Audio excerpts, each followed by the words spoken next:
basically people who do improvisation and they say, oh, like, I don't like the crafted stuff. They're just like looking at their own craft in the wrong way. Because like, it's like you said, it's like the great improvisers, like the people who are like, I am the improviser of this genre of music. What they did is they meticulously improvised every single day. Improvising is a talent. It's like freestyling, all these things. You don't just suddenly are good at shooting stuff out. You gotta work at it and work at it and work at it. And just because you don't sit there and write it all down, it doesn't mean you're not like honing your craft every single time you play. Hi, I'm Norm. I was born and raised in Japan, and I'm half Japanese. When I was a kid, I took a couple strings off an old guitar, and that was the beginning of my career as a bass player. Two of my favorite things are music and sushi. Welcome to my home. I'm Norm Stockton, and this is Grooves and Sushi. It's always a blast getting creative with amazing musicians. The band today includes the groove specialist, Mr. Philip Greenwood on drums, the brilliant Mr. Rob Renderer on keys, the always superb Mr. Brandon Phillips on trumpet, woodwind monster Mr. Keith Felch on bass clarinet, and the master of guitar vibes, Mr. Justin Hebner.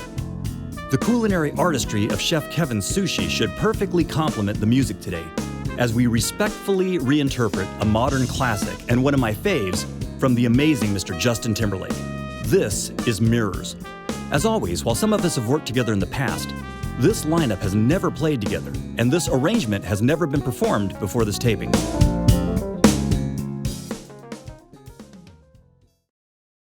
It's like you're my mirror staring back at me.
Exclusivity is someone that talks about this is the correct form of jazz, this is the correct way that this was meant to be, and they can really sound like that they're bringing the true musical religion to the masses.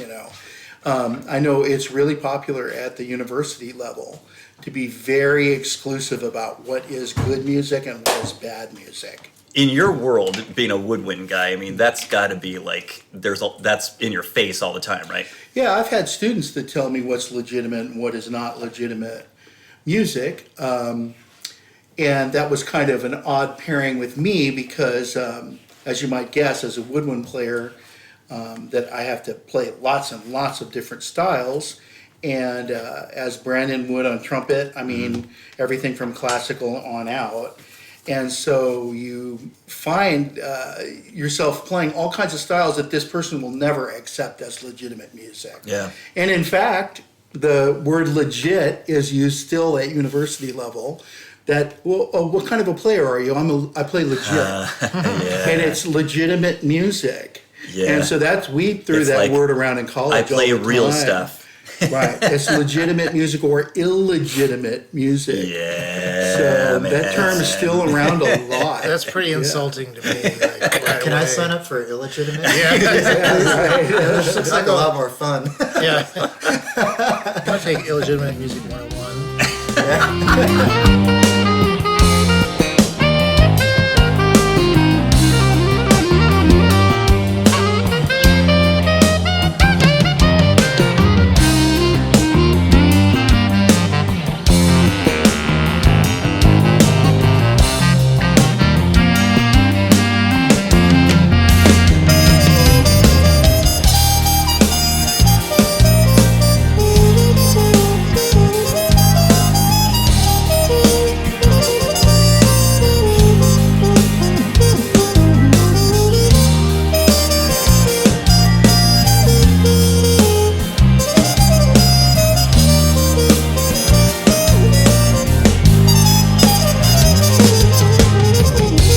When I was in college, this is maybe like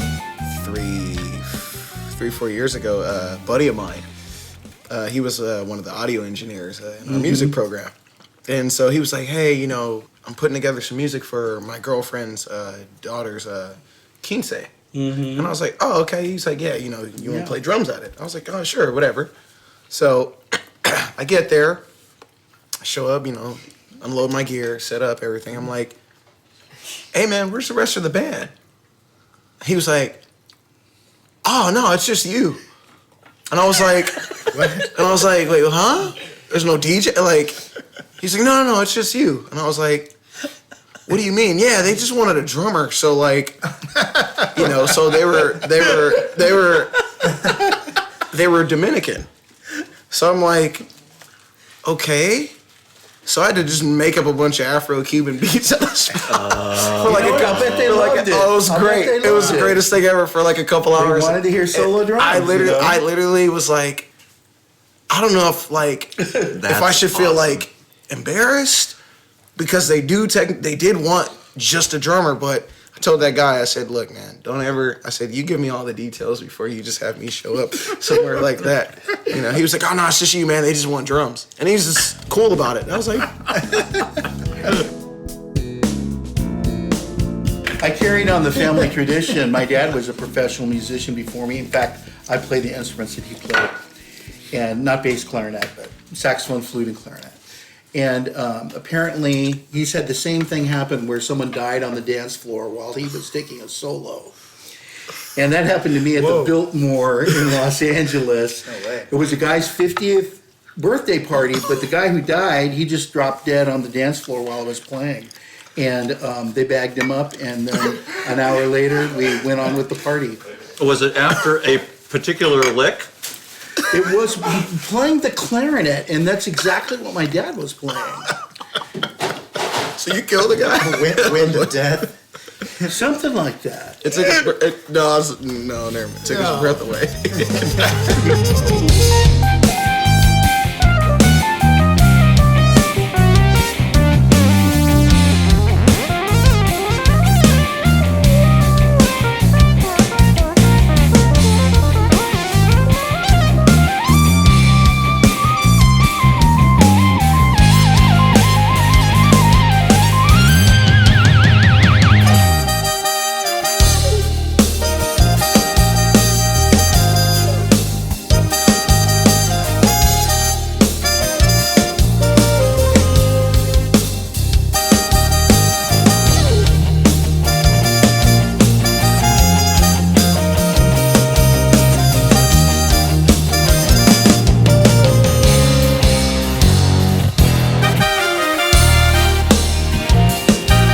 Mission Viejo, California, as you guys all know, but maybe the people out in internet world don't. And there's this little strip center less than a 5-minute drive from my house, kind of near a street that's mostly like auto repair places and kind of industrial stuff. And this is right near a dessert place I like to go to all the time. And so this place called Nori Sushi, and I went by there for years, and it was like, oh man, how good can it be? It was like a store. It's a storefront. It's on Via Fabricante, Then I forget how it turned out, but we ended up like Yelping it sometime, and it was like the reviews were actually like killer. So it's like, okay, one of these days I'm gonna go in there and just order a couple of pieces, And I did, and it was awesome. So when the Grooves and Sushi thing started coming together, it's like, man, it'd be really cool to have an actual sushi chef that's here and doing this hang, And then you and Alex ended up coming over. Yep. You're his kind of assistant. Apprentice. Yeah. Apprentice, okay. And but you're a musician, right? I used to be, yeah. Oh, okay. So he was like, I have a guy that I think would be really good, And Alex is also kind of like, because there's a crazy amount of work to do this off-site, right? I think Alex was like, I got a guy that would be willing to do the crazy amount of work. Pretty much. He made sushi at home a few times for his church. And then after he made it a few times at home, he's like, I will never make sushi at home for anybody. Is that the deal? Yeah. Yeah. Because he was, so he just did But not like it. It worked out killer because you're... Because this is what I'm trying to do professionally. Yeah, I don't want to work in a restaurant. You're launching your own thing, right? Yeah, I hate restaurants. So we're happy to give you reps, man. Yeah, thank you. Yeah. And it's musicians. I love musicians. Musicians are awesome. What'd you used to do in music, man? I played the guitar in like a melodic deathcore band from people in high school. But we were good. We headlined a show at Soma in San Diego, and we had 1,200 tickets sell. Right on, man. So we were like a really good band, but they ended up kicking me out because they were retarded, and then broke up 3 months after they kicked me out. 'Cause they hate each other. Sounds like a band. Yeah, sounds like a band, dude. So like. The many times that I've probably been humiliated on stage by, making a mistake or tripping and falling or jumping when I played punk rock and landing on my pedals and breaking them all, and the show comes to a screeching halt. And I'm trying to plug cables in and, and then I just... Did anybody notice? Yeah, did anybody not notice? Yeah. Rob, have you ever had anything like that happen to you? I'm gonna say There it comes. Yeah, well, okay, so way back now, playing in the clubs, playing top 40 in the clubs. And you play 5-6 nights a week and you get bored and you want to do something different, So I had kind of like today, I had 2 keyboards in front of me and one on the side. And I thought, okay, I'll run over to this booth and I'll just, stand on the booth and reach over and play my keyboard solo. So I was kind of reaching over the one keyboard and playing the other ones. And so I go, okay, well, and I'm realizing, but we go right into the next song, and I got to change my patches, and I got to get over there, and I don't really have time to run around. That'll really mess things up. So I'll just jump over, Yeah, no problem. I mean, I jumped over the keyboard. I made it, no problem. But the ceiling was a little low. Oh my gosh. I had my head on the ceiling. I came down. My feet hit the keyboard. The keyboard went back in the booth. I went down on the ground. The whole band, the whole place dancing stopped and looked at me. Did the keyboard land on you? The keyboard landed back in the booth. Oh, okay. Either way. Exactly. It's still pretty bad.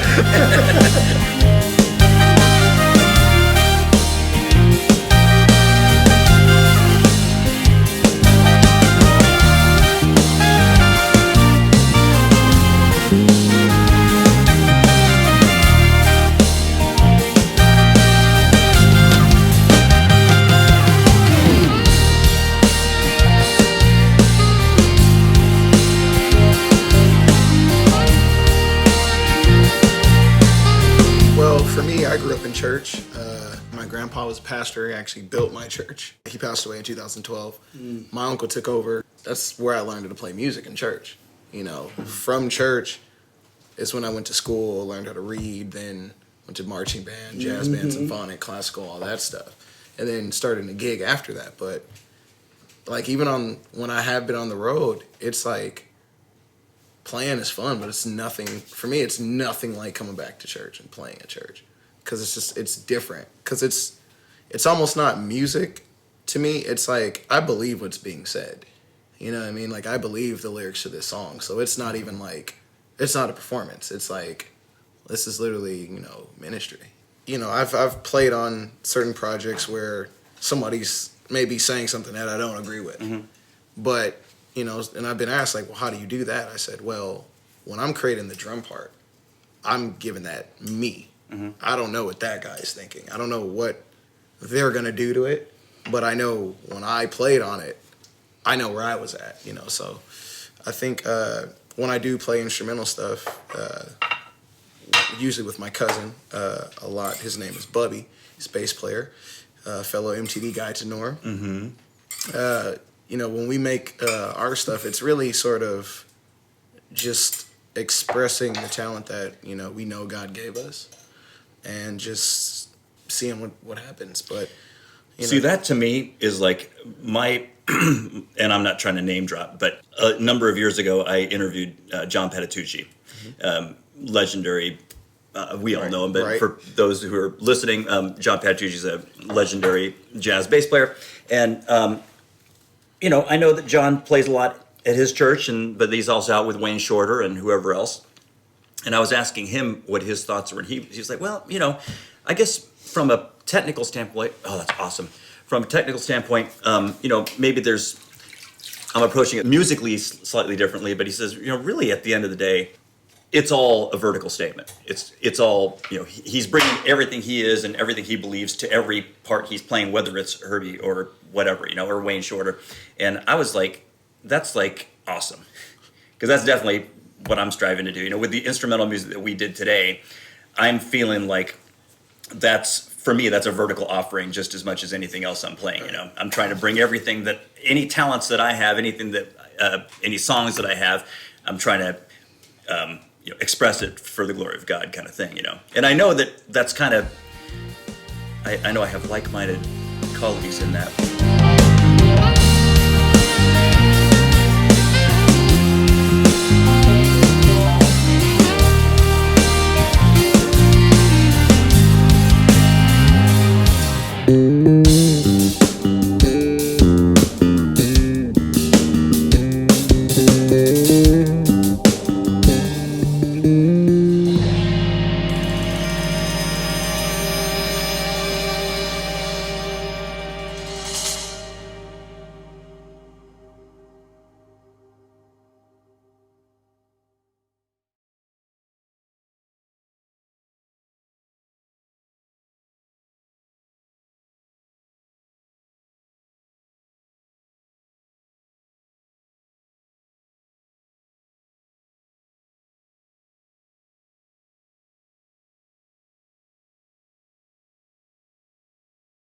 Is there something that you've learned about music the hard way?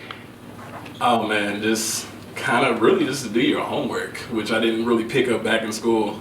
Just come prepared, and it's always a lot easier. Alright, best studio session was honestly playing with my teacher for a big band act, and basically coming full circle from being a student to being a peer to my teacher. So that, for me, that was the best studio experience I've had. And how about worst? Worst was the best meal I've ever had on the road was Illuminati's deep dish pizza in Chicago. Like not Giordano's, really?